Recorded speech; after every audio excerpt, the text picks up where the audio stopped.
Welcome to a webinar about how young adults and parents can navigate COVID-19 together. How are you being with what is occurring is what we've entitled this.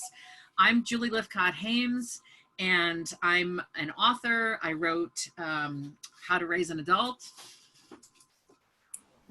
I feel like I should grab because it is here. This is my book, How to Raise an Adult. It's an anti-helicopter parenting manifesto. And I'm a former Stanford dean where I worked with undergraduates, and I'm working on a book called It's Your Turn, The Real How-To on Adulting, which will be out a year from now, which is this offering, I hope, a compassionate beckoning to young adults who are trying to figure out how to navigate their adulthood.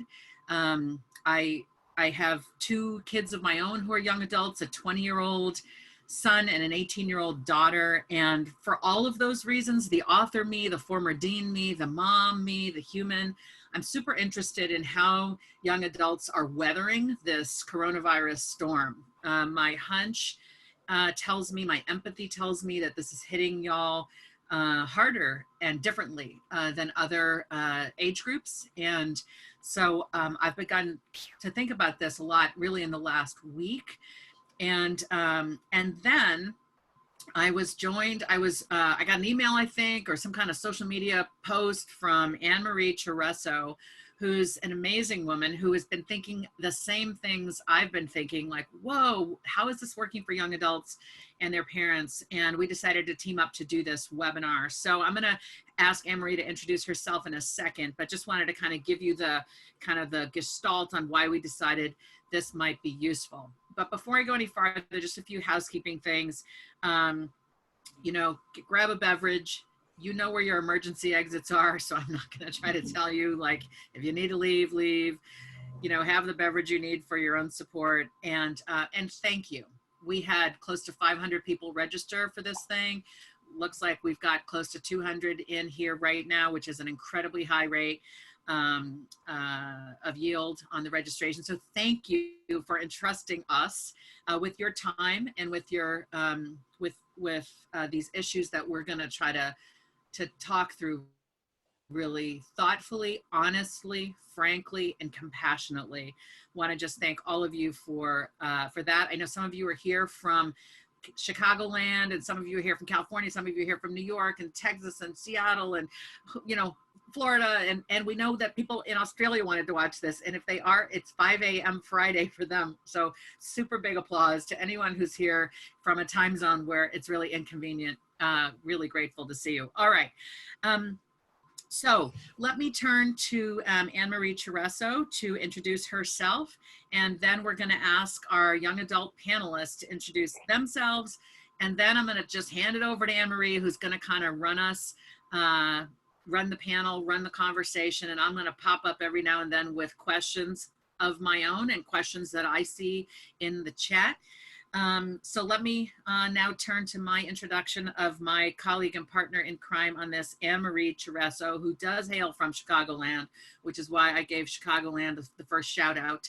Anne-Marie Cheresso is an author, meditation teacher, and life coach, and it is her deepest joy to use the skills she's learned to empower young adults to be free to reach their full potential, to be authentically happy, and to be successful on their terms, which is fantastic. So Anne-Marie, so without further ado, please say more. Thank you so much. Thank you for co-voyaging with me today, Julie. This is really fun. I've been having a lot of fun just in the past week planning with you. I love the energy you bring. So when, you know, you're authors, or I work from home and I'm a single, you know, business proprietor here, working alone can sometimes get lonely. So it's fun to collaborate and bring great minds together. I do what I do because the things that I learned later in life, I wish I knew when I was like 20. And I think that if I had the tools in my life that I got when I was 40 or 45, you know, now 50, my life would have been profoundly different. Not that my life was bad or there's anything wrong with it, but I just know that there could have been more ease in my life if I were going about my life more consciously. So when, I've been doing this work for about 15, 16 years, when my marriage started to fall apart and my life started to go in a direction that I didn't expect. There was all this uncertainty and my life was getting turned upside down. I leaned on some great teachers and support. And I started to see how I was a really active but unconscious co-creator of my life circumstance. And the more I started to wake up, the more I started to realize, oh my God, if I would have known that then, if I would have known that then, if I would have known that then, I would have made this choice, I would have made this choice. So I now try and use those tools to parent the people that are under my roof, including all my nieces and nephews that tend to spend a lot of time here, including my 6 stepchildren.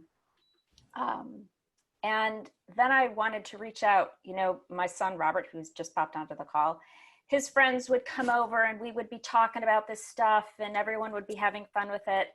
And I just would get more and more lit up when I would talk to young people. So for many years, I worked with parents. So I worked in the conscious parenting world, and then I started shifting over to working with young adults. And this is what I've been doing for the past couple of years. And I'm really excited to empower young people to wake up to their full potential. So in this day of coronavirus, I'm seeing how so much drama is unfolding in our lives, how everything is being turned upside down. And I want to provide some tools and help and support to help everyone navigate this. We are sheltering in place here in Chicago with 3 of my kids, one of my husband's children, and my 33-year-old nephew. So there's 7 of us sheltering in place. Robert, how many days have we been sheltering in place? 22 days? I believe you guys have been home for 24. This is my 29th day. Yeah. This is my 30th day.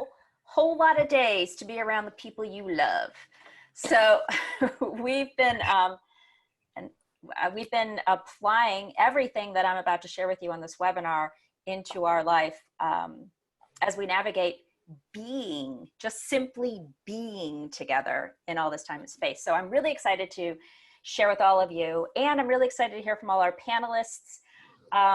Julie, you want to take it from here? You want to? Oh, good. We've got parents. So real quick.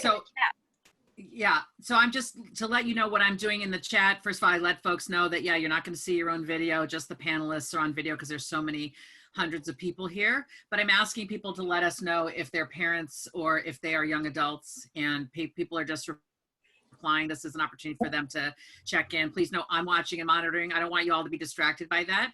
It's just a way for me to kind of keep the community keep tabs on the community. And I realize I could have made this a poll, but I've never done a Zoom poll before. So in the next webinar, this will be a poll. We're learning. Anyway, let's turn to introduction of our young adult panelists. You're the stars of this show. Anne-Marie and I are parents who care a great deal about you and the young adults we know and love, and we're trying to serve and support.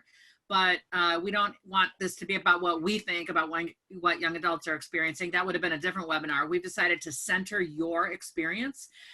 So we're super grateful, bless you. Thank you, sorry. To the 7 young adult panelists we have on here. So it's time for y'all now to introduce yourselves, and you can just jump in and go. We don't have a particular order. We're just hoping to hear your name and where you're from, what you're up to in the world. Are you in the workforce? Are you a student? And of course, all of this was before the coronavirus hit. Kind of what stage of life, what was going on for you? And where are you now as a result of the shelter in place? So let's how about we do this, so it's not crazy, let's do it alphabetically. So alphabetically by first name, which I think means Alex goes first. Okay. Hi everyone, I'm Alex Benzine. I'm currently a first-year student at NYU. So I was just sort of getting into the swing of things as a second semester first-year student, and then we had to leave school, unfortunately, and now I'm sheltering in place in White Plains, New York, which is where I'm from. Awesome, Thanks, Alex. Thank you. And that means Ashwath is next. Hey everyone, I'm Ashwath. I'm a student at GW. I'm a sophomore studying journalism. I'm also the co-founder and CEO of Culture Media, a creative agency. We're 8 months old. I'm originally from India, but right now I'm with family friends in Virginia. And what part of Virginia, Ashwath? Centerville, so 30 minutes away from DC. Okay. Great. All right. So I think next would be Clarice. Hi, I'm Clarice. I'm a freelance lettering artist in New York City. I'm originally from the Bay Area, and that's where I am now again, sheltering in place with my parents. And I have to say that Clarice is the hand lettering artist and genius behind my social media. So if you follow me on Instagram, Facebook, or Twitter, if you've seen any artwork, that is the work of Clarice Cho, who I'm so delighted to be working with. So it's great to see you here, Clarice. You too. And similar shout out for Ashwath, who does our social media. Thanks, Ashwath. Right on. Okay, next up is Robert.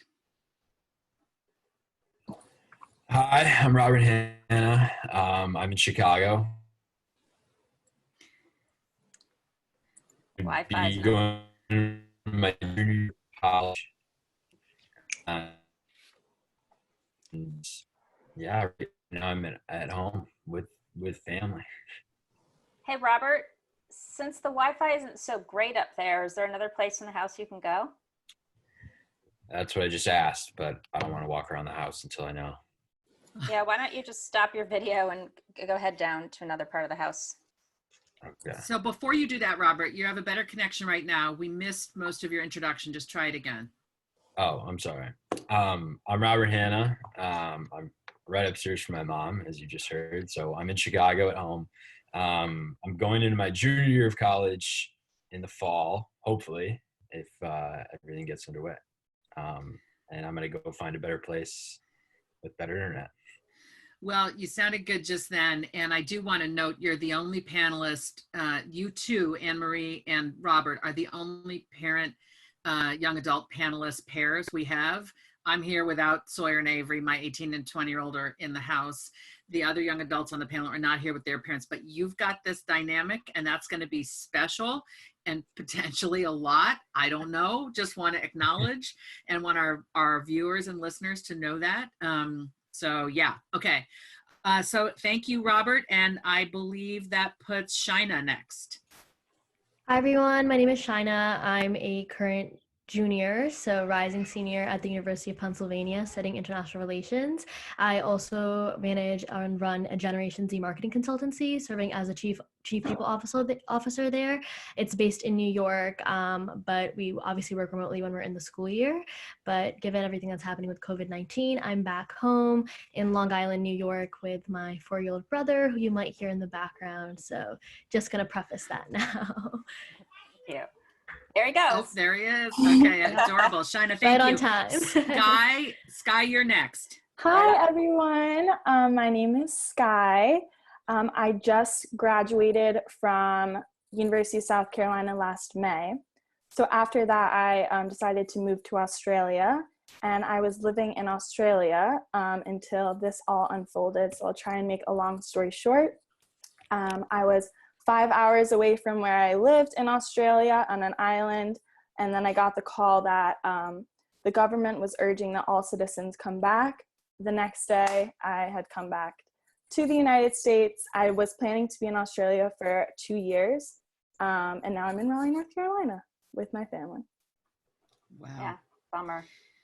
All right, Sky, thanks for being here. And Yeah. last but not least, certainly not, Trey, you're up. Hi, my name's Trey. I'm from Chicago, but I've been in Brooklyn since about August, just working. And I make music, so making music. And then like pretty much once the NBA canceled, like my mom tried to get me and my sister back from New York, and so I'm back in Chicago. Okay. All right, Trey. So you are our amazing panelists, and with the introductions out of the way, I'm going to turn things back over to Anne-Marie Cheresso, my partner in this. What do you call it? You have a nice phrase. You're like, thank you for journeying with me. Is that what you say? Co-voyaging. Co-voyaging. So we're co-voyaging this. I'm going to switch back to my role of paying attention to what's happening in the chat as Anne-Marie begins to facilitate a conversation with our amazing panelists.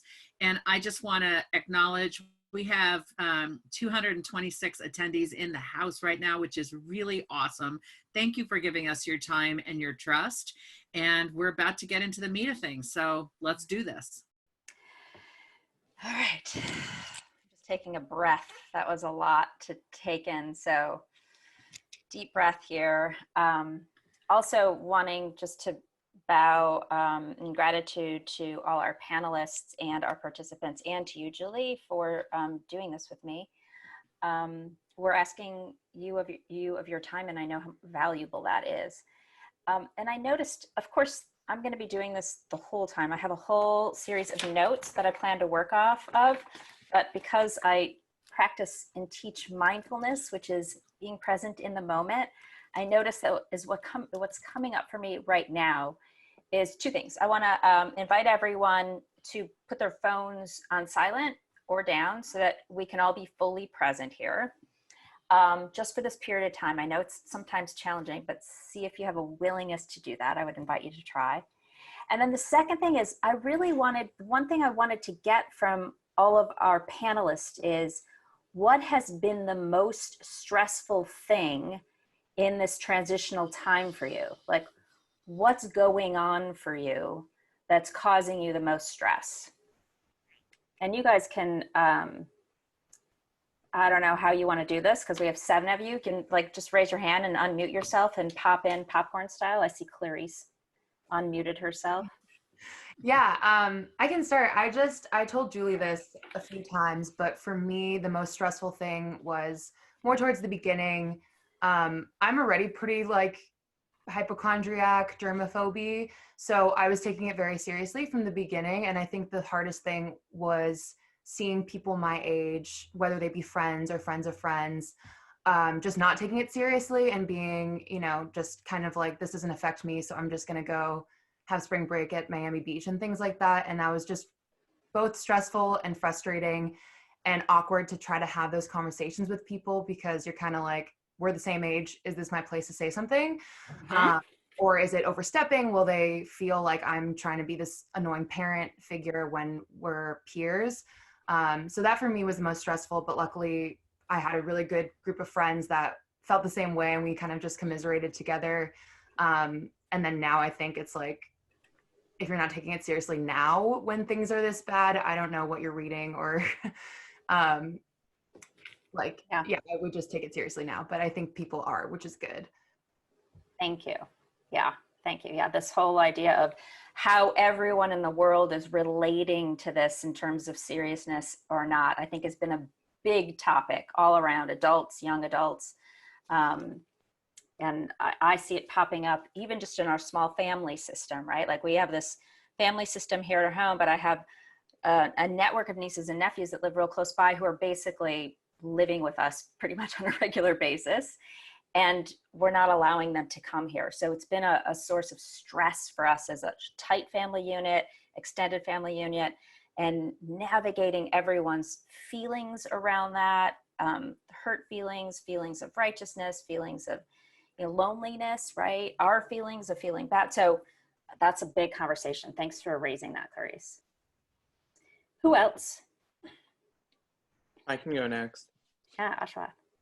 For me, the most stressful thing right now is not being home. It's just weird, like knowing that my parents are in another country and I'm here and I can't even go home because like India's blocked OCIs and visas. So it's just like really stressful knowing that I cannot go home even if I wanted to. And then also like just like being alone in the country without like direct family.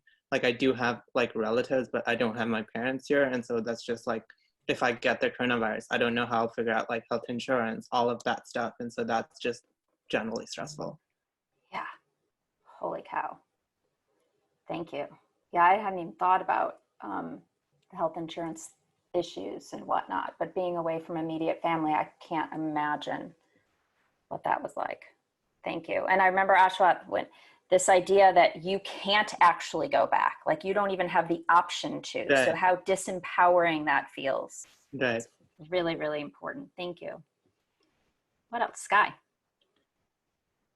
You have to unmute yourself. I'll kind of piggyback off him because I was kind of in the opposite situation. So I was in Australia, and the stressful thing for me was I really didn't want to come back.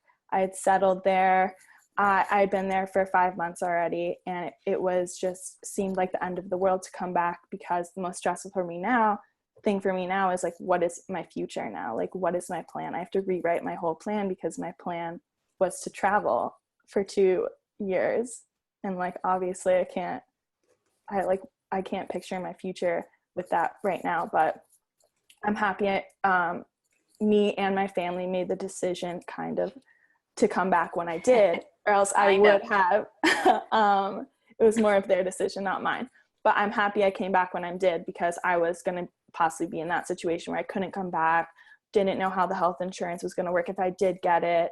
The job situation, like I worked in tourism, that's shot. So I'm happy I came back when I did. And I'm actually so thankful, and I have so much gratitude that I'm here right now with my family. But I don't know what I'm doing with my life now. So. Yeah. Could I just ask one thing before we continue on with the question? Yeah. It's not an ask, it's an interruption. I'm sorry, but I am, for those of you who are watching and not panelists, I encourage you to watch this in what's called gallery view, which is the top right. You can toggle in the top right between speaker view and gallery view. If you could see the 9 of us in one box, Hollywood Square style, Brady Bunch style, for people who are of a certain generation, what you're gonna see is, the reason I'm pointing this out, what just happened, Sky said it was my decision to come home, kind of.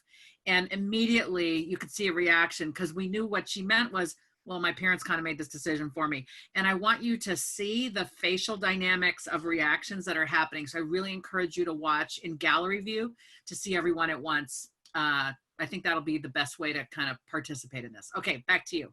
That's a great idea. Anyone else? Biggest stress since this all has occurred? Alex.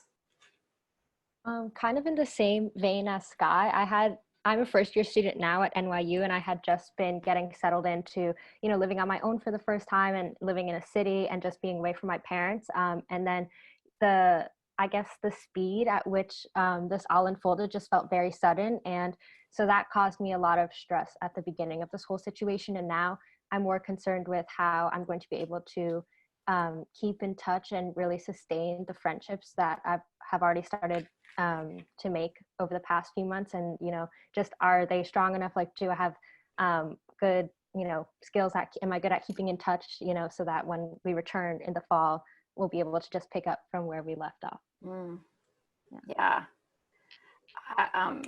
Ashwat and I talked about this, and Alex, you and I talked about this, this idea of these friendships that just started to form, how important they are. And, shame on me for not really seeing this, but how much you all value being in person together.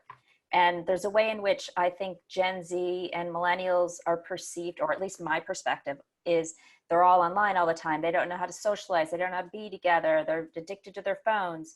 And everything I'm hearing repeatedly is how much you guys are missing that human contact. And that was just eye-opening for me. And so I was really appreciating that. And really interesting to raise this point, Alex, about how do I maintain, are these friendships rooted enough such that we can continue to grow together in, because it's different when we're on social media connecting, right? We're hopping on and trying to be intentional on FaceTime versus popping in and out of class together, grabbing lunch together, going out to dinner, having experiences together. There's a real loss there. Yeah. Thank you. Shaina. I think another part of all of this happening specifically for young people that are especially in college was realizing the amount of privilege and the gratitude that a lot of people have for being in their specific spaces.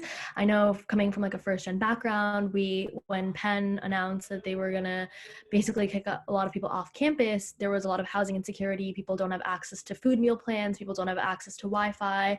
And all of that stress is accentuated further when you might be in an unstable family situation, right? So I think it's also been a lot of time that COVID-19 is like a reset for us. It's a cultural reset, it's an economic reset, it's a spiritual reset, but in a lot of ways, it's also a time for you to have a mindset reset, because I know a lot of friends and people that are still struggling, and a lot of schools have announced that they'll extend their pass-fail deadline, or most recently, there was a lot of student grassroots organizing to get Yale to apply like a universal pass policy, and that was only after students for weeks on end have been emailing and petitioning for that to happen. And now like at Penn, our pass-fail deadline is on Monday. It's the earliest out of all of our peer institutions. So for me, that might be an extreme stressor, or I know that, maybe my brother will make noise in the background of a call, but I still have access to Wi-Fi. And that within itself is such a privilege. So I think understanding the different almost inequities at the same time is something that I'm grappling a lot with too, because I'm privileged enough to have access to these resources, but a lot of people don't. So how do we deal with that inherently within itself? Thank you for bringing that. That's such an important bonus, I think, of what's going on. So I don't know about you all, and I don't know about you, Julie. I think we've talked a little bit about this, but I keep looking for the bonus gifts of coronavirus. Like, how is this here for me and for my learning? And I have been learning so much about myself, about my privilege, about the world I live in, about the world others live in ways that I haven't necessarily been acutely attuned to. So Shaina, as you raise those, I appreciate, you raising everyone else's awareness around these really obvious inequities. And yeah, it's just really important. And Julie, you were touching on it, I think on your last webinar, and you and I've touched on it in a few conversations. And I know it's an important issue for you too. Absolutely. I mean, even just saying thank you for raising it implies that most people don't know it. I know that's not what you mean, but right, to Shina's point, it's all about, we all have our set point of what is the norm. If you're struggling with health insurance, if you're struggling with food insecurity and so on, that is your norm. It's not new because of COVID. It's exacerbated because of COVID. Whereas many of us are becoming really aware of privileges we might not have even realized we had. The privilege of not having to worry about one's health insurance in this moment is an enormous privilege. So I really do appreciate your raising. Both Shaina and Ashwath, I think, have kind of pointed out those things so far as aspects of the stress that they're experiencing. Yeah, I'm noticing just to have my basic needs met, so I don't have to worry about my basic needs. Like, we've all of us sitting here have our basic needs met and have the luxury of being able to have this conversation. And so taking a moment to just sink into that, right? There's so much uncertain going on in the world right now, but we can all be certain that we're fed, we're clothed, we're Ashwath, even if we're not home with our family, we have a roof over our heads. So one of the things I was listening to a podcast today with Dan Harris and Sylvia Bornstein, who's a wonderful meditation teacher. And she is really delightful. She's about 80 years old, and she giggles a lot, and she just bubbles with joy. And they were talking about the importance of joy and how even in these times, it's important for us to pay attention to the good, and how important it is for us to, while it's very stressful, we have to make space for that which we're grateful for, the good in our life, and balance out the stress in our life. So every night, I lead the family in a meditation, which everyone just loves. And a moment of like, okay, look for the gratitude. Where's the gratitude? And I open my eyes a lot and see people rolling their eyes at me and stuff, but they're going to get it one of these days. But Shaina, I think it's really important that we are focused on the utter privilege that we have. And then at the same time, looking around, like, how can we help? How is it we can be of service to others with our privilege? So thank you. Who else? Biggest stress occurring as a result of this right now? Robert. First of all, really quickly, I just want to apologize to everybody. Took me a little while to get settled. Sometimes the internet is flying, and sometimes you kind of find the hot zone. Also, I want to say thank you to Shine for raising that point, because something I've struggled with is, I think a lot of things in life, if not everything, is relative and relative to you and your situation. And when we're all brought together and kind of stuck together, those issues that we deal with individually and we deal with household to household are really exposed, and they're exponentially bigger than they would be usually because we don't have any exposure to the people outside. So I just want to say that opened my eyes, and that helped me think and reflect on myself and my situation and the privileges that I have. Stress wise, I think most of my stresses have been, I want to say socially, but also kind of socially between my parents. My parents are separated. And obviously I'm with my mom at my mom's house, and we're in quarantine. We're not supposed to leave. So how am I supposed to see my dad? And how are my sisters and I supposed to see my dad? And, that's really frustrating for. And we lost him again. Yikes, we got a better internet here. To go there and when it's appropriate for us to leave and not. That's been what kind of I've been struggling with. Say that last piece, Robert. We lost you. You said it was talking about when to leave to go. Dad, is that it? Yeah, I'm sorry. Is it breaking up again? I It's don't okay. know. It's fine now. It's fine now. Yeah, I don't know why that keeps happening with the internet. Yeah, balancing my time, my sisters and I, between my mom and my dad. It's always a struggle, but it's become even more so. And for me, I'm 21. I also want to have independent time. And that's really hard to kind of add in there. Yep. Thanks. Anyone else popping in? Everyone feel seen and expressed? All right, great. All right, thank you guys for sharing that. So we have a bunch of objectives today. We have about an hour left, and what I want to do is introduce you all to a process that will support you all in navigating not just what's happening right now in COVID, but navigating life in general when it comes to confronting moments of stress. And there's a couple of things that I'm hoping you get out of this, so you can bookmark those in your mind as we're working through the tools over the next hour or so. The first thing we're going to be talking about, and the most important thing that I want you to take away today, is I want you to be able to, under these conditions of stress or in any given moment, be able to properly and accurately locate yourself. You'll understand more about what I mean about that. And some of you on the call already know what I mean about that because I talk to you about it all the time. But we're gonna give you a map or a roadmap for how can you locate yourself in a state of trust or a state of fear, right? That's the number one thing. Then I'm hoping that you guys will understand how to accept yourself no matter where you are and why it's so important to do so. We're going to talk about how to cultivate presence and shift out of fear, which we are in 99% of us, 99% of the time, we're in some state of fear. So how can we shift when we're triggered in fear and get more present? And then how can we eliminate stress and increase connection, which starts first with ourselves and then it reaches out to others. And then the big idea here is what we're going to really be focusing on today is we're going to be focusing on context, not content.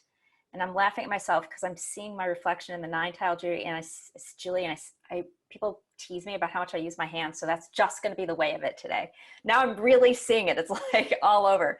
I was in my daughter's 6th grade classroom teaching once, and she was in the back of the classroom with her friend, and they were going like this, mimicking me the whole time, and it was really distracting and funny, and I feel like that's happening right now with my reflection. All right, so ultimately, in this webinar and in life, we're here to truly like see each other, right? Honor one another's full experience, to come together and really be with each other and witness each other and really be able to get into one another's experience so we can not just see each other, but really see the fullness of your experience. So I can see Shaina for who she is and what her experience is, and Robert for his, and Alex for hers, and Sky and Julie and everyone listening. There's this way in which we can develop empathy and compassion by truly seeing into one another.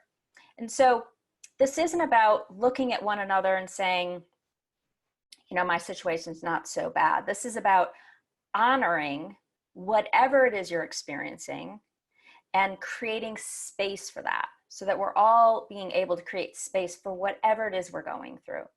So we're going to be doing that non-judgmentally. And the big idea, one of my big cornerstones of what I teach is mindfulness. I don't know how many of you have listening in or on the panel have a mindfulness practice, but mindfulness is simply the act of being fully present in the moment to whatever is occurring non-judgmentally. So I'm going to just pause for a moment. So that means just getting fully here now with whatever is occurring. So I'm going to give an example of myself right now and not judging it. So if I were to get present right now, and you can do this along with me, it's a great practice and one that I hope you'll take away from the webinar. If I were to really get present right now and close my eyes and just breathe, first step to getting present is just connecting to your breath. So just feel the breath in your body. I can notice that my breath is moving rather quickly right now. My heartbeat is going pretty quick. My palms are rather clammy. My mouth is dry. My chest is kind of tight. My shoulders are shrugged. So I'm just going to take another breath, and you can navigate, co-voyage with me and just notice what's going on in your body. Breathe into that. And I notice just with that one breath, I've loosened my shoulders. My nervous system has settled down just a little bit. My breath is slowing. Now, if I look a little more deeply, I can look at my emotional experience, and I notice there's a little fear here. And there's some joy. So both of those experiences are happening at the same time. Yeah, that's all I can see right now there. And then take another breath and just allow myself to feel into that, not judging fear or joy, not judging clammy hands or dry mouth or tight chest, not judging any of that, just simply watching that all occur as my current experience. Lastly, I'm going to take a breath, and I'm just going to look for the mind now. So we start outside ourselves, and then we get closer and closer and get inward. And we really get present, and now we get present to the mind, what's occurring on the mind. And I'm just going to quiet myself for a moment and look for my next thought, so you can do the same.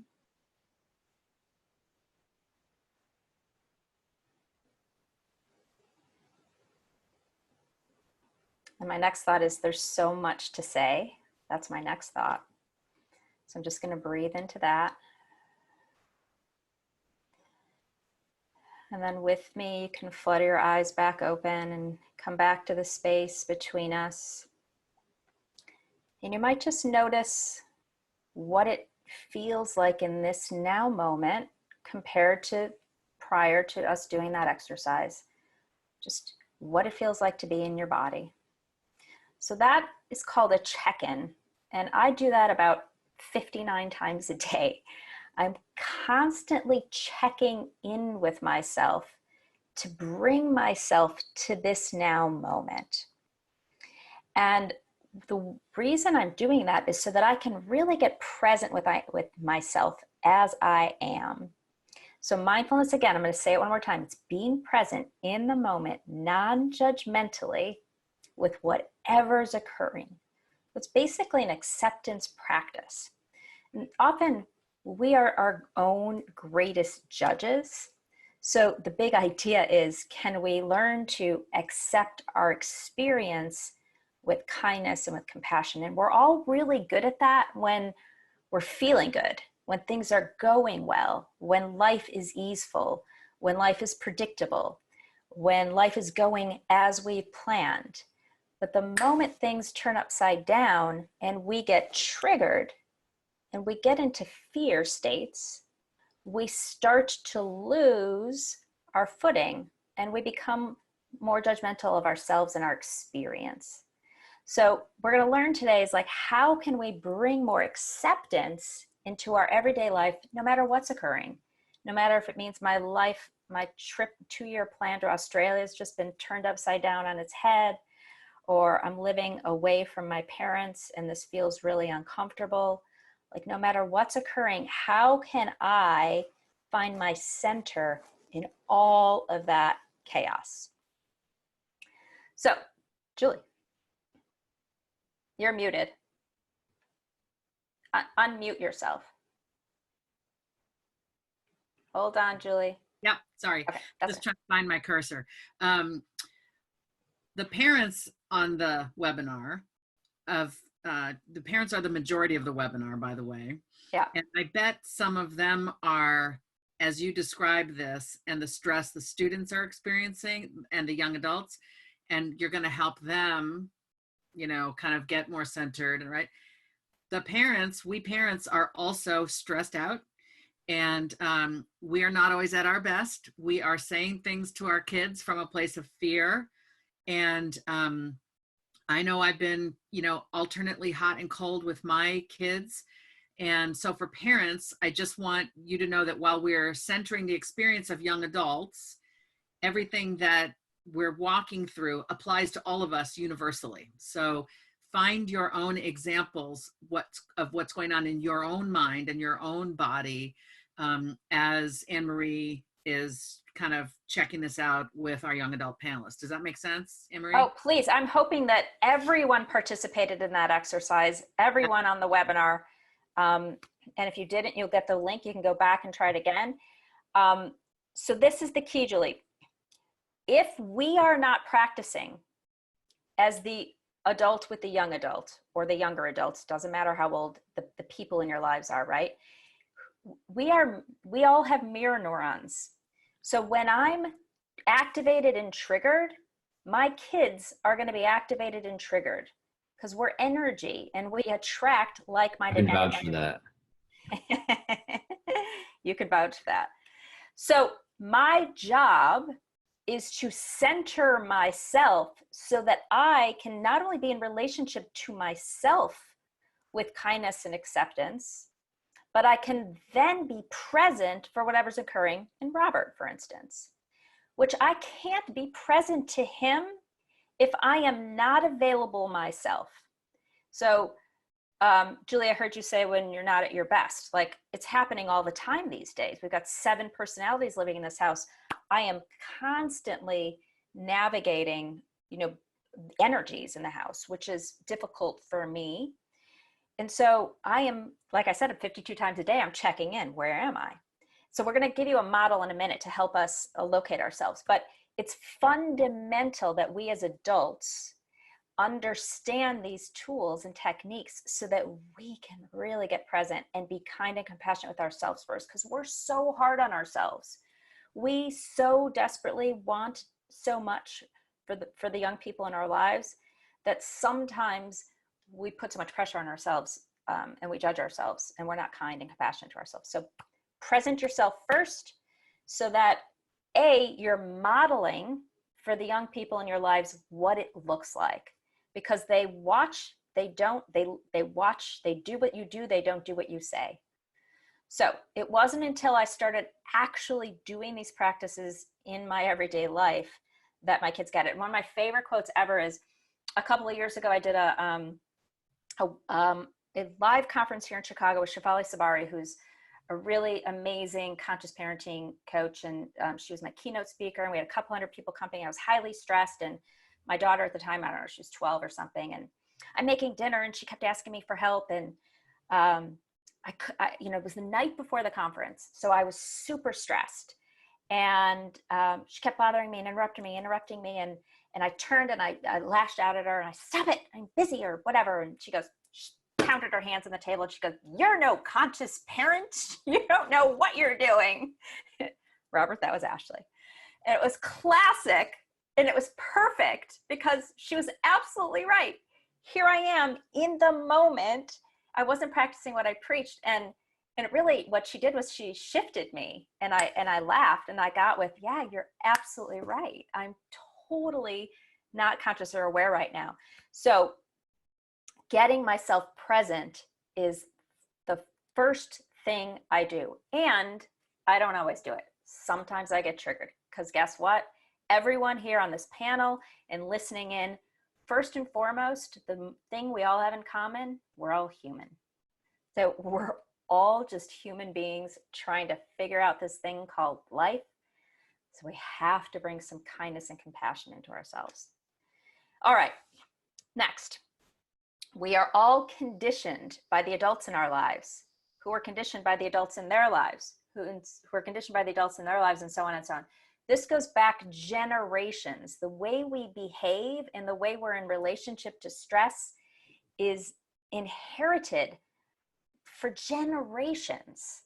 So to be able to undo that and shift those patterns is deep work. So bow to anyone who's willing to even just explore this territory at all.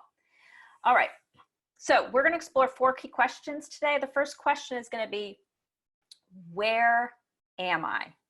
And I have a little piece of paper that I'd like to use.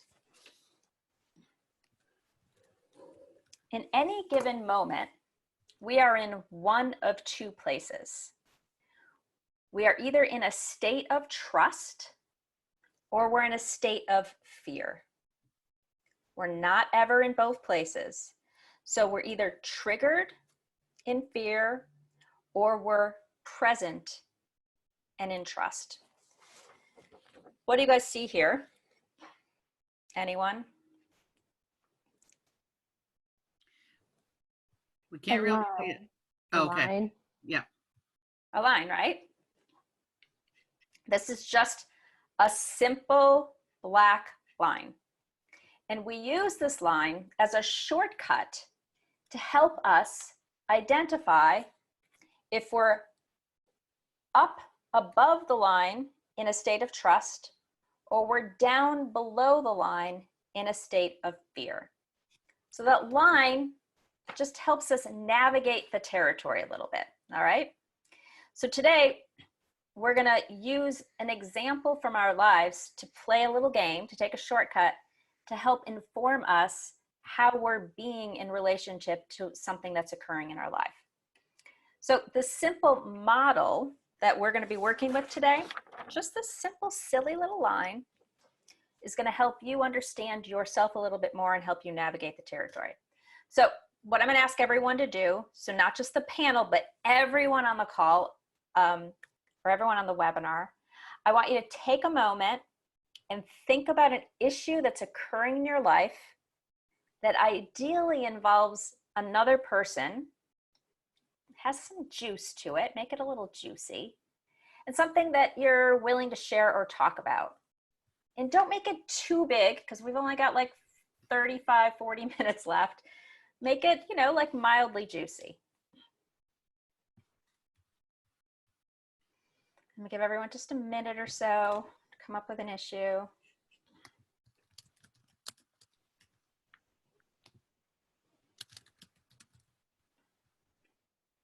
If anyone feels inclined to write their issue in the comments, that would be great. If you guys want to talk in the comments, and Julie, you can navigate that a little bit better than I can. All right, so remember I did that check-in process, checked in my body sensations, my feelings, my next thought. That helps me get present.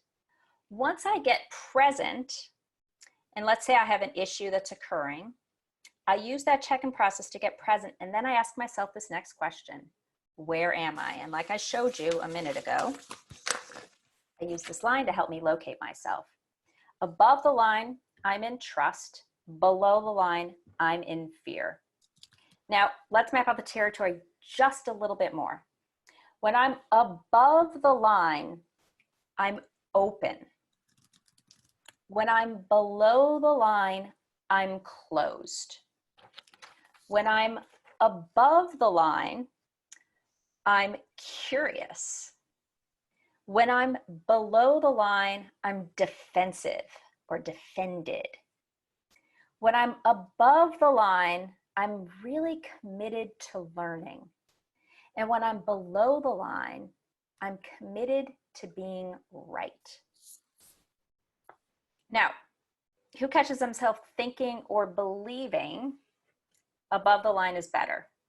Panel, you guys could raise your hand. People in the chat, you can chat. Robert, Trey, above the line's better. Ashwa, yeah. Above the line sounds better, right? Sounds better to be in a state of trust, open, curious, committed to learning. Everyone thinks above the line sounds better. That's not what we're up to here. What we're up to here is locating ourselves. So this is a game of self-awareness. We can't shift what we're not aware of. So if we're not even aware of the fact that we're below the line, we can't shift ourselves to a state of trust.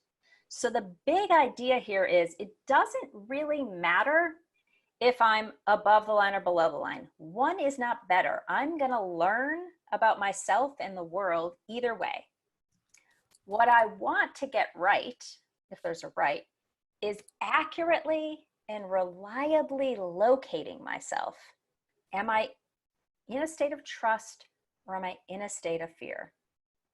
So if we really want to be empowered in our lives, we have to cultivate self-awareness.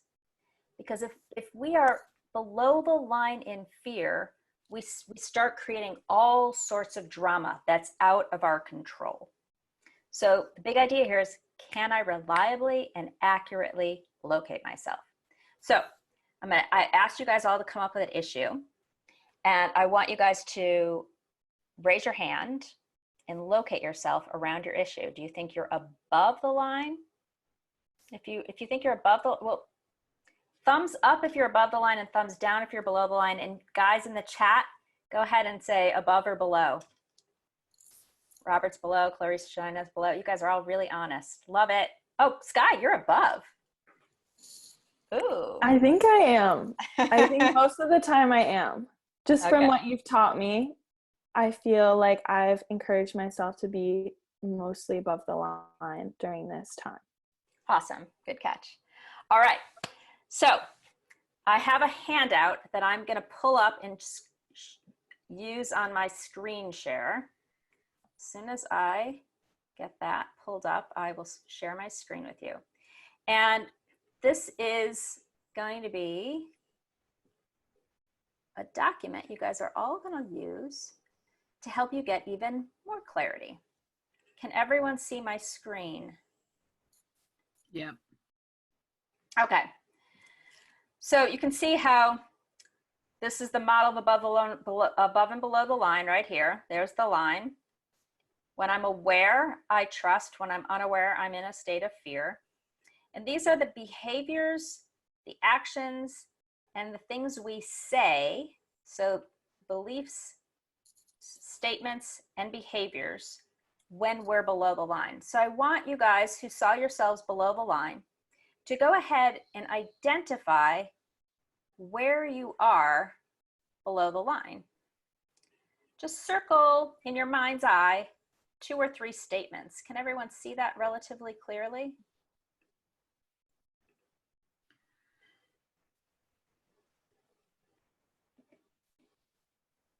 I'm just going to give you guys a minute.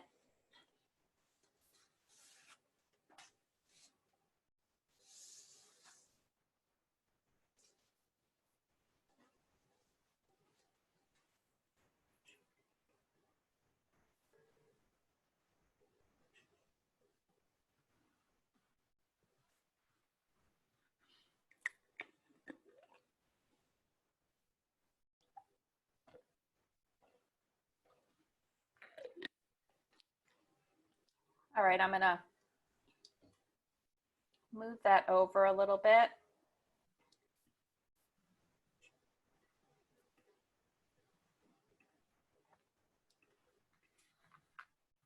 And I'm gonna stop sharing my screen now so that I can get more related to you guys. All right, was everyone in the chat, please let me know if you had an opportunity to locate yourself and find yourself. We had a lot of people in the chat saying they were below the line. It's because I asked you to choose an issue that you were triggered by, so you were reliably below the line. Okay, great. So anyone want to share where they caught themselves below the line? What were their statements, beliefs, and behaviors? Robert? I have a lot of judgments, and I was saying to the person I have an issue with, I'm sorry, but it's not my fault. So I was making excuses. I was saying I can't a lot, and I was saying it's not up to me. It's out of my hands. So to take the blame away from myself. Got it. Thank you. Anyone else?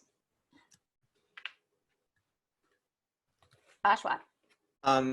Same. So for me, I was saying a lot like, this is my story. I'm here. You're not. Like a lot of that. And then like, I can't. I don't have options. I'm sorry. Right. Beautiful. Anyone else want to share on the panel? Okay, great.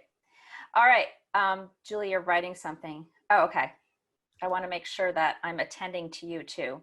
You know what, my only note here is that we've got about a half an hour left and people are really eager to hear from the young adults on their thoughts on various topics. Great. So we'll wrap up this section. I'll give everyone just a little bit more information and then we'll pop into some Q&A. How does that sound? Terrific. Okay, great. All right, so here's the big idea, guys. When you're in those places, Ashwath and Robert, you guys both gave some great examples. Are you feeling empowered or disempowered? Disempowered. Disempowered. Right. When we're in a state of fear, when we're below the line, we're in a disempowered state. And we go into something called the Cartman drama triangle. In the Cartman drama triangle, we do one of two things. We take on these different personas. We either go into a villain persona, we go into a victim persona, or we go into a hero persona. In one of those three places, we start to unconsciously create drama with those we are in relationship to. We do that because we're in a state of fear and we're feeling like there is a threat out there somewhere. So Robert, around your issue, and Ashwath, around your issue, does it feel like there's a threat to your security, control, or approval in the world? I think control mostly. Control. Robert, what about you? Security, control, or approval? I think all three, honestly. Yeah. So when we're in these states of fear, we get into drama, we start to try and control, and we do it in these unconscious ways, and we create disconnection. So the big idea here is, can I elevate my awareness so that I can be in conscious relationship to my fear, so that I can shift out of fear into a state of trust, and then co-create with the people I'm in relation to from a place of connection. So this is big meta idea here. Like, we can get really in the weeds here, Julie, but I hear we want to create space for more conversation. So the big idea here is we really want to cultivate self-awareness so that we can accurately locate ourselves. Am I above or below the line? So that I don't go into my patterned roles of victim, villain, and heroes and create drama with people I love, which ultimately creates disconnection rather than connection. When we're below the line in drama, we're disempowered because we're not connected to our innate intelligence. we're in a state of fear. Something is being threatened. When we're in a state of trust, we're trusting all that's occurring. Coronavirus is perfect. Moving back home from Australia is perfect. Not living at home with my parents in India is perfect. It doesn't mean I have to like it. It doesn't mean it's preferable. It just means that I'm open to all the possibilities that can occur when I don't resist what's occurring. All right. Any questions? I want to take a breath here. Awesome. Awesome job, Anne-Marie. Thank you for this, grounding us in kind of the structure of how we behave and why we behave, and you know, what animates these behaviors, and how we can gain control over that self. Let's turn to some questions. And I think the best way to get through this so that we hear from people, but hear from all the panelists, but also get to all the questions in some universe that's possible.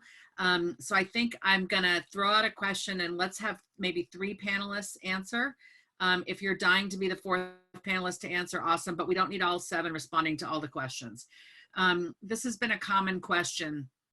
What do you wish we knew as parents right now? What do you young adults need from us? Love that. I'll say something. I think just the trust and belief that we are also knowledgeable. We are also reading the news, probably like way too much. At least for me, I read it way too much and listen to it way too much. So just giving us that benefit of the doubt and that credit that we are keeping informed and we take it seriously, just like everyone else. And that we don't need to be sort of like, especially in this age group, like parented into believing that we don't know what's happening. Yeah, just going off of that, like with me too, like my parents send me like news updates every single day. Like I'm reading the news, like they're forwarding me so much stuff, and that's just stressing me out because like sometimes I don't want to read anything for a whole day. I'll pay attention to the news sometimes, but sometimes I just don't want to read about the coronavirus and how many cases there are. I know that's a privilege, but I just don't want to, and they keep sending it. And so just not doing that would be helpful. Love that. I'll just say quickly, I think just from parents respecting each other's space, I'm not used to living with my parents, but we've done a really good job of respecting each other's space, knowing this isn't the norm.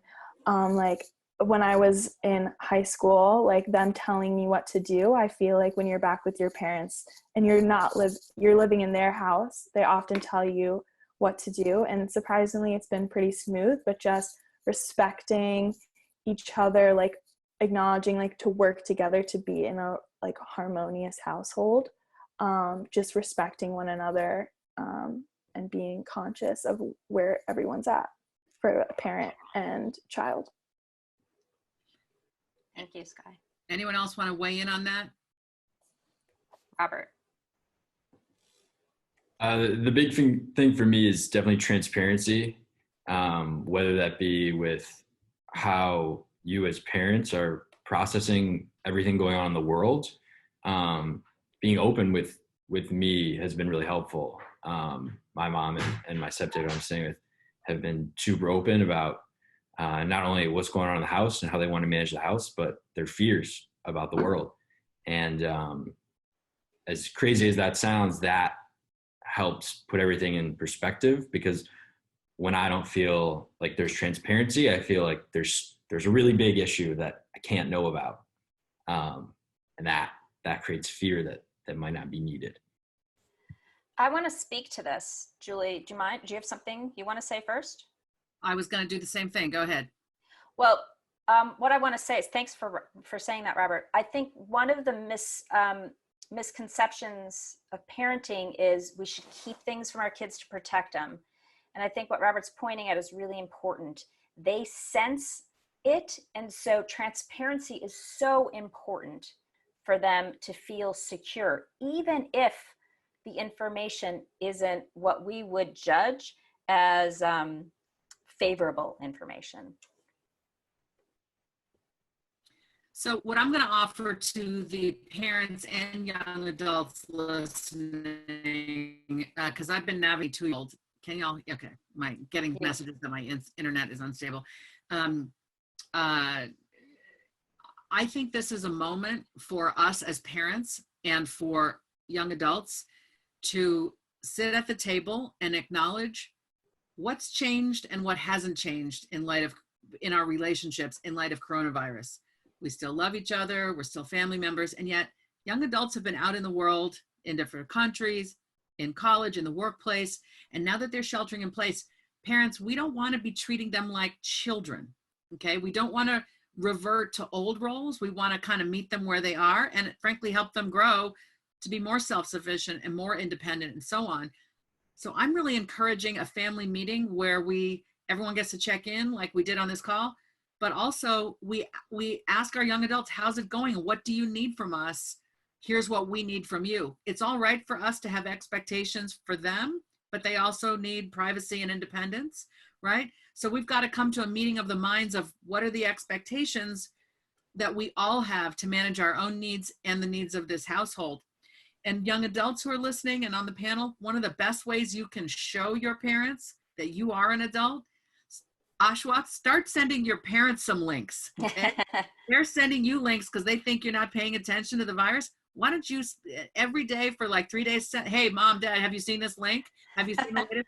That will give them some relief. Like, oh my gosh, he's paying attention. He's got the news, right? It's a way of saying, I am your equal in this concern, and I am your equal in trying to figure out how to navigate this thing. And, you know, if your parents are in the house with you, you can say to your parents, hey, parents, could we have a conversation about how we're all addressing the various needs of the household? You know, I want to be sure I understand what your expectations are for me, and I want to give you a sense of what's going on in my life. That would be a very adult way to approach this, and would probably make your parents go like, wow, you know, did you see what Clarice just said? She just said she wants to talk. Like that's a way to get the respect and the independence and the transparency that you're rightfully craving. I love that. You know what's funny, Julie, is I notice even now I'm a grown woman. My mother's still alive. She's almost 80, and she still like hounds me. And what happens to me is I go below the line into fear around being controlled, because I still feel controlled by my mother. I don't know about you, but I sometimes still feel controlled by my mother. And then what I end up doing is the opposite of what you just said. Yeah. I like shut down. And so what you're saying is like perfect for me. Good. So let's move on to the next question. How can we be respectful of our young adults' needs for independence, privacy, their own schedule, and yet balance the needs of the family? We're all here working and trying to make the best of it. Let's hear from 3 panelists on this. And if you haven't spoken up lately, it's your turn. I would say for me, like, it might be different for people who are like, because I know people are still like actually in college right now, like taking classes like every day and having to do homework and stuff like that. But like, just like there's not like trusting that they're gonna like, they have something internally that's like pushing them to go forward. It's just like not a lot like to know about, like even come May 1st, like who knows what's gonna happen. So it's like, I think just like your kids are thinking about like how the next few months are gonna unfold.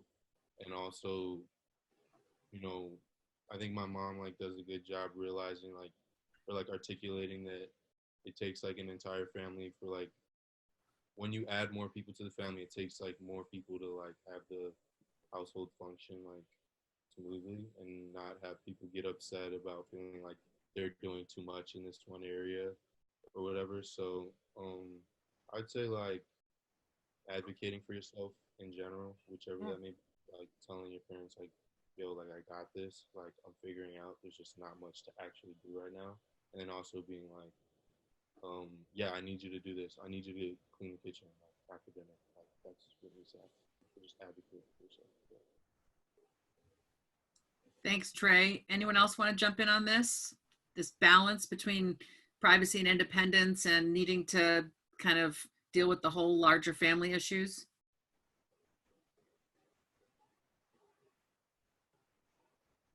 Go ahead, Robert.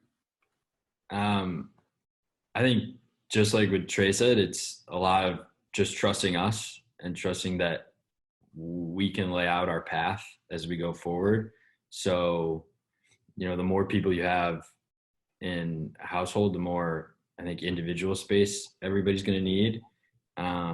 So what was helpful for me coming from my mom and my parents were, they sat us down, they said, this is what we need from you, and these are our expectations. And other than that, you know, we're going to treat it like it's regular life. And that kind of gave us the flexibility to, or give me the flexibility to say, well, I'm just going to be alone in my room for 4 hours this afternoon because I took care of my responsibilities and I don't want to see anybody because I'm in a house with 7 people. Cool. Who else? Shina. I think the other part of this is like trying to find things that you can do like with your family as well. So whether it's like doing dinner together or like you rotate someone cooking or helping out. I think that starts with your parents, but I do think some of the responsibility also falls on us. I think for me, coming back home, like I realized that there's a lot of things that my mom probably needs help with. And yes, I have school and I have other things going on, but the flexibility of classes is that you can sometimes listen to lecture at like midnight. So if your parents are sleeping really, really early, I've learned to like respect that too. So I think the part about communication that's been consistent with what Robert and Trey said is really, really true. But some of it also falls on us. So I do want parents to like be assured that like sometimes when I'm not with my family, I am thinking, oh, I could help, but I'm just really swamped with work right now and I can't do it. So some of it is also realizing that I should maybe be communicating where I'm at also. And if they need that to be clear, then like maybe like, you know, respectfully, kind, and in a way that doesn't seem like you're like being like a helicopter parent, right? Like saying that like what's going on, like is there something that you need from me too? Because I really just want to genuinely help you given everything that's going on. You know, Shina, you touched upon an issue a lot of attendees are trying to get at, which is, okay, awesome. We want to respect your independence, your need for privacy, you have your own things going on. And the questions I'm seeing are, what about respecting the parents' needs? How does that fit in? How would young adults prefer for it to be handled when they're not respecting the house norms, or one person in the group thinks differently? So let's segue to your advice about, you know, addressing, you know, kind of the people beyond you in the household that you're sharing. What's the best way to kind of navigate these, you know, these sensitivities? Parents are asking you to respect a certain perspective or a set of behaviors, a set of norms. Give us some sense, your feedback on that. So like, when I got home, when we were talking about stress, like I didn't really like relate that much because my stress was when I was alone in New York having to like figure stuff out. And then I came home and like my mom buys groceries and like I don't have to pay my rent like here. So like I think my respect comes from knowing like my mom is taking on a lot right now, like as a parent. And so like I think it's important as a parent to like tell your kids that, because a lot of times your kids don't realize all the stuff that goes in to like creating a household that, you know, feels like a home. And so I think that's important. Like if you're a parent and you don't feel like you're getting the respect, my mom will be quick to tell you like, you know, all these groceries you see right here, like you didn't get those, like these lights right now, like they can go off real quick. So like stuff like that, like I feel like that's important. And like, especially if your kids are older and they've been out the house for a little bit, I think they can understand that. Yeah, Sky.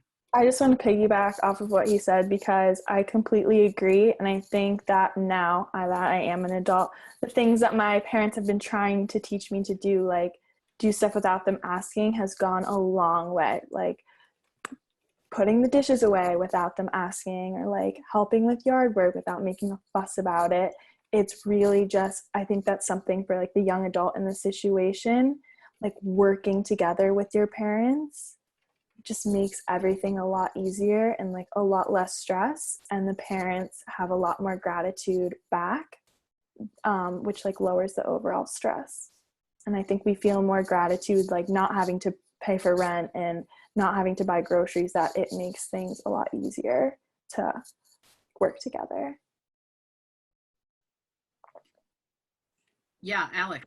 Yeah, just to continue what with Sky was saying, I think for me a really important way of recognizing what my parents do for me in the house has been taking initiative. So like whether it's cooking dinner or putting away the dishes or like folding the laundry, something like that. And I think it's also been a good way for me to sort of prove that even though I'm living at home now, I've still like had practice being an adult at school. So yeah.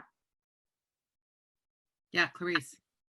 Yeah, I'll also speak to this because I have been out of the house, like financially independent for like 4 years now. And so coming back to this setting is very odd. But at the same time, I think it's really important and valuable for me to check in with myself to be like, okay, but let's think about this privilege that we have to have parents that will accept me and not charge me for rent and have a house that I fit in. And so, like, I'm just trying really to balance that. And of course, there's going to be some frustrations because I'm living in an unfamiliar territory, like that hasn't been familiar for many years now.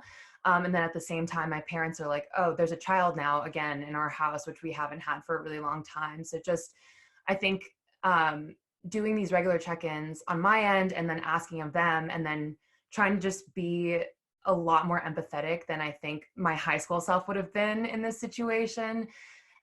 Because this is such a high stress moment. Like we're living in a pandemic that's really stressful every day, even if we're not actively thinking about it. It's this weight that I feel personally. So I think just making space for both of those things is really important, and at least has helped me stay really sane since I've been back being like an adult now on my own. So Yeah, and I was just gonna say, like, it's important for both young adults and parents to understand that, like, most of the frustration and stress that exists is at the pandemic and not like at the other like respective person, because like it's a stressful situation and we don't think about that often. And so if like someone's frustrated in the house, that may not necessarily be at their parent, but just at the situation. And so not taking everything personally, I guess, would be like something I would do. Anne-Marie, do you want to check in here and say something to wrap up this question? Well, I like what, it's, this big idea here for me is like honoring one another's experience, right? So Clarice, what you were pointing to is like, I've been way out of the house and doing my own thing for a long time. And now I'm coming back in. It's weird when you're a freshman in college and you come back the first time and then you're away, like each of those steps out and then coming back in is hard for us to keep redefining our relationship. And so what you and Ashwath are both pointing at is like, can we just respect each other where we are? And you guys respecting us simultaneously, right? Like Sky, you're pointing out, helping our parents. You guys were all pointing out, how can I be respectful of, and it's respect is even, it's just a way, can I pay attention to what my parents are also going through and experiencing, right? Because we're all, Julie, to my word earlier, co-voyaging. Like as parents, we're constantly adapting to your new way of being in the world. And we have to adapt at the same time. So we need as much gratitude, grace, compassion, kindness, and space as you need. And so if we can give that to each other, it makes it so much easier for us. We're not perfect. Go ahead, Robert. I just want to say that I've discovered I have a whole newfound appreciation for grocery shopping.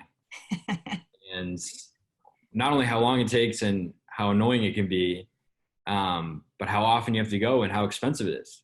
And that's like something I was totally ignorant about before. So yeah, I just wanted to say that.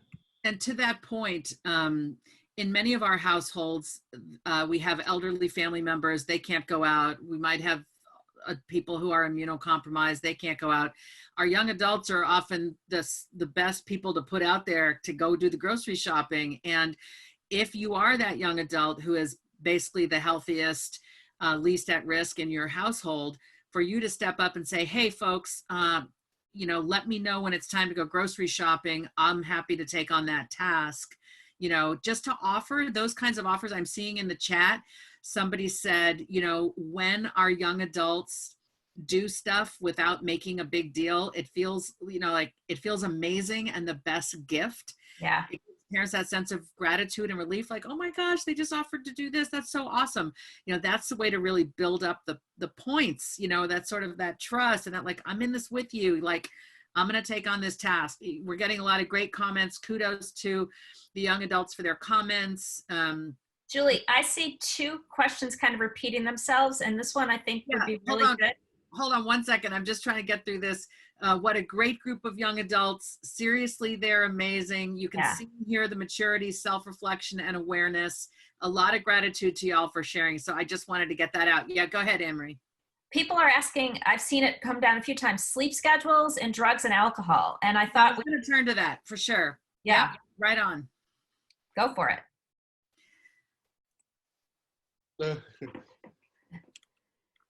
I'll speak.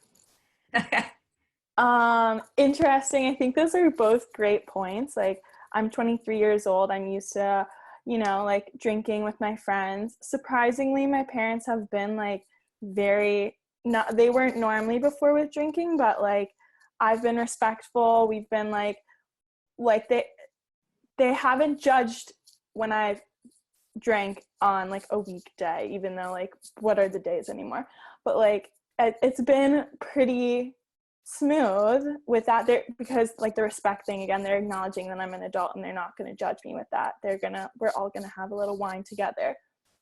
I've been sleeping also mostly until like around noon every day, which is like a little indulgent for me, but they haven't said anything about it, so that is surprising and makes less problems.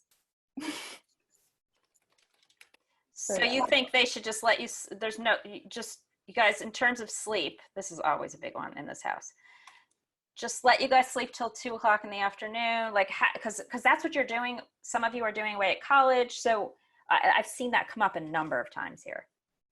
I don't normally sleep until noon ever. I normally wake up pretty early, but it's just the fact that I have the ability to do that is like making me indulge in sleeping in every day. But I on myself am like wanting to not do that anymore. No one else is telling me to do that but myself, and I'm like, wow, let's get it together, Sky.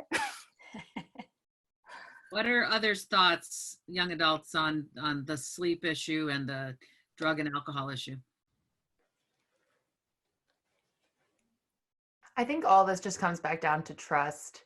I don't have the sleep issue because I'm an aggressive early bird, but I know a lot of my friends have that where they're sleeping in a lot later because they're working from home, so they can literally wake up at 8:55 for a 9 a.m. call, and that's chill.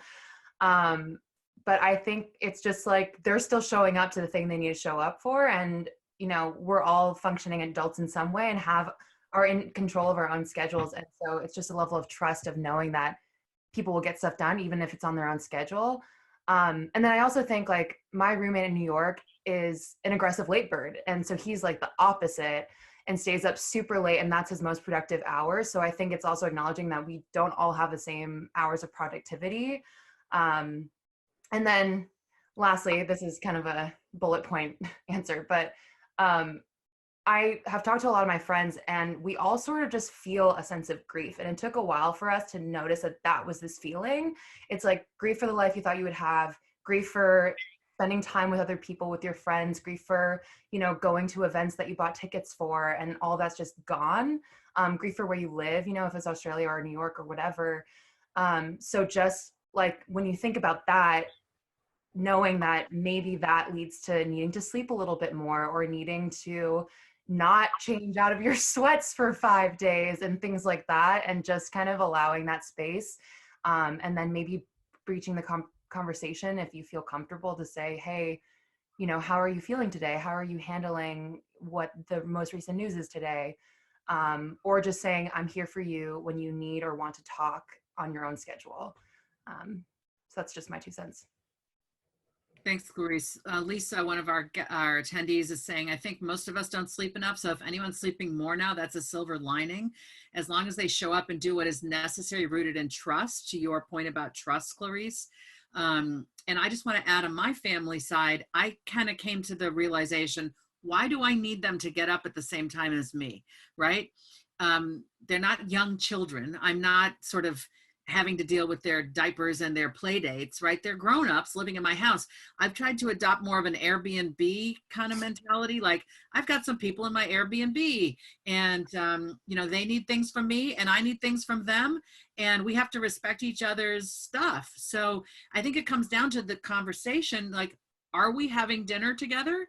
If so, dinner is at 7 or whatever, and let me know if you're joining. That's the respect. You know, don't just show up and say, where's dinner? If you've been sleeping till 2 and now, you know, the family's like, where have you been? Right? It's all about communication. And maybe, you know, the kids, I wanted to make my kids breakfast every morning because they're home from college, but they're like, Mom, I've got this. I'm good. I'll make my breakfast when I get up. You don't need to worry about me, Mom. Get back to the work you're doing. Once we had that clarifying conversation, a lot of the stress around where everyone was supposed to be went away. The notion of you're supposed to be anywhere kind of gave way to we're all managing ourselves during this crazy time of sheltering in place. Mom, did you get all that?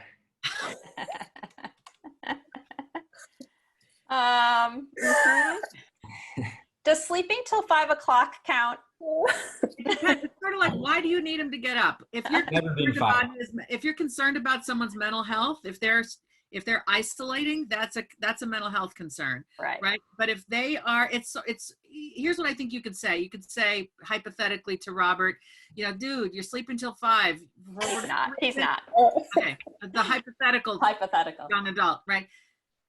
I would say this: you need to sleep when you need to sleep. We're awake at different hours. Here are the expectations we have of everybody in this household. Someone's doing dishes, someone's sweeping the floor, someone's doing the garbage. Make sure you're giving that person a chore that, you know, so they are accountable, many chore, whatever it is, so that they're getting stuff done. But otherwise, you know, I think we're all on different time zones. We're all doing different things. I don't have a problem with it. And I don't see it as a lack of respect or participation. Can I add one thing? Yeah.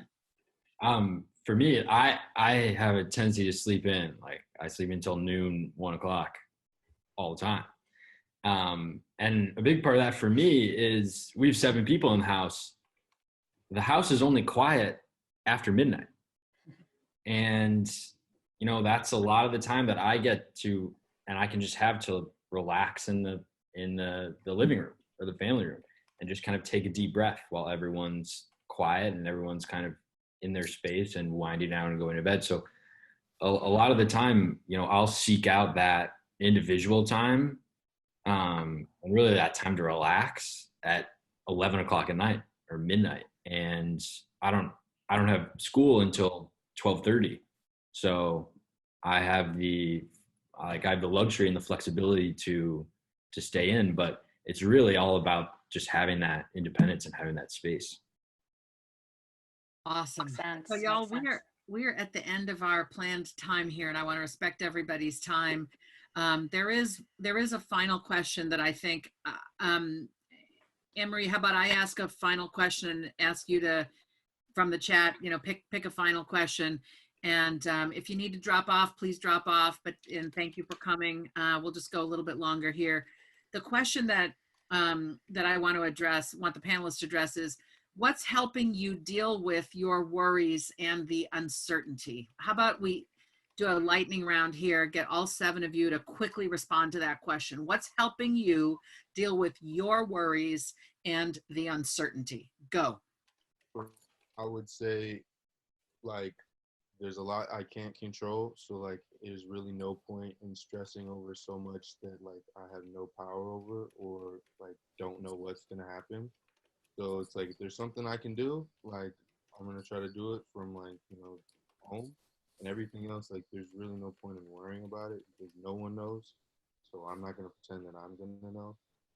So yeah, I think that's what it is for me. I'll just jump in really quick. We're all in it together, so it makes it a lot easier. There's no pressure. Like, everything's going to unfold when it does. But for now, like, it just makes it a lot easier knowing that we're all in it together. I think for me, just the news is a lot, but once you sort of realize that every day it's still the same stuff, like we're still on lockdown, we're still social distancing, and just kind of clumping it together rather than each day feeling the weight of a new thing that's really just the same thing again, has been helpful for me. And then venting to your friends is so helpful. So like virtually, obviously, and not in person. For me, it's been like scheduling and maintaining a routine, but also like during the school year, I usually have like certain periods where I'll do dinner with a friend every Tuesday. So I still do dinner with a friend every Tuesday, or like lunch with a friend. So just trying to be as normal as possible. I try to balance with good news. So, if we spend an hour watching coronavirus news, we tend to sit after dinner and watch some good news and some good things that have happened, and just to keep an emotional balance.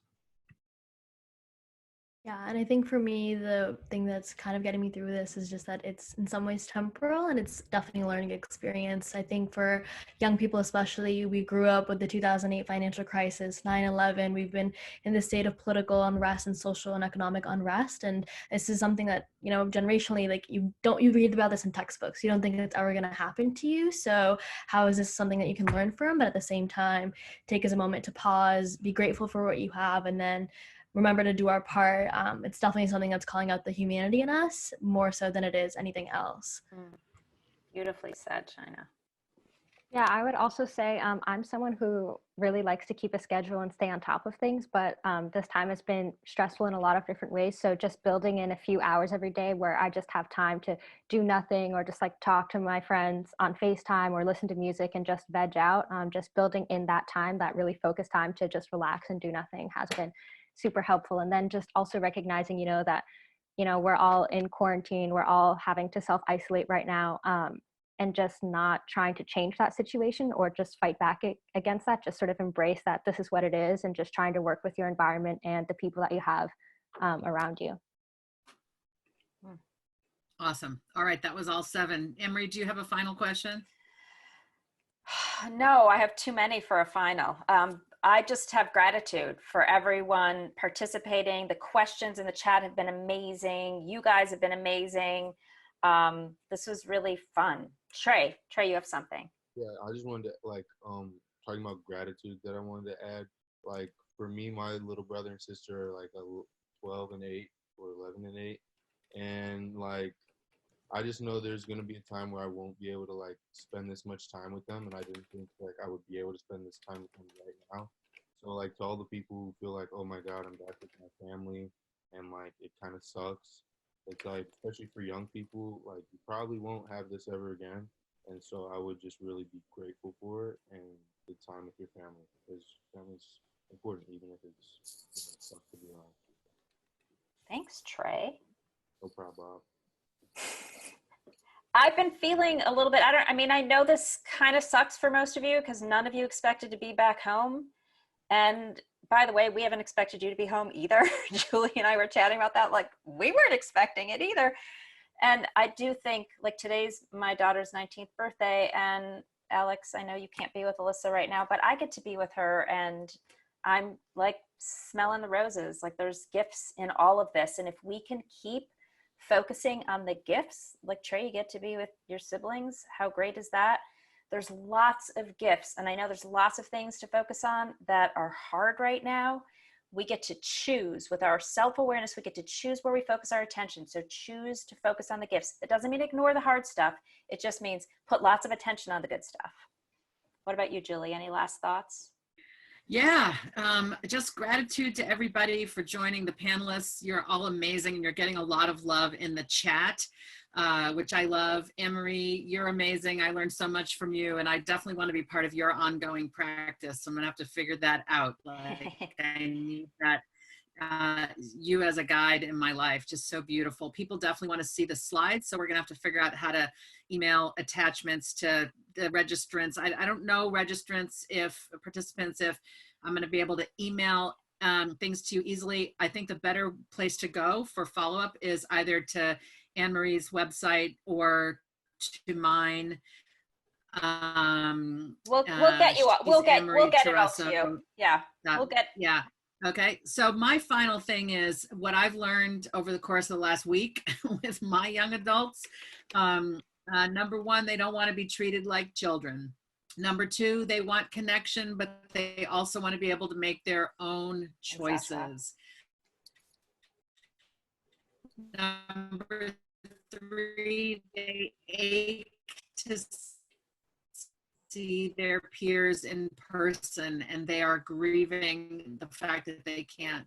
Number five, these are just truths. And if we can respect our young adults as the adults that they are, invite them to join us in running the household, open communication and trust.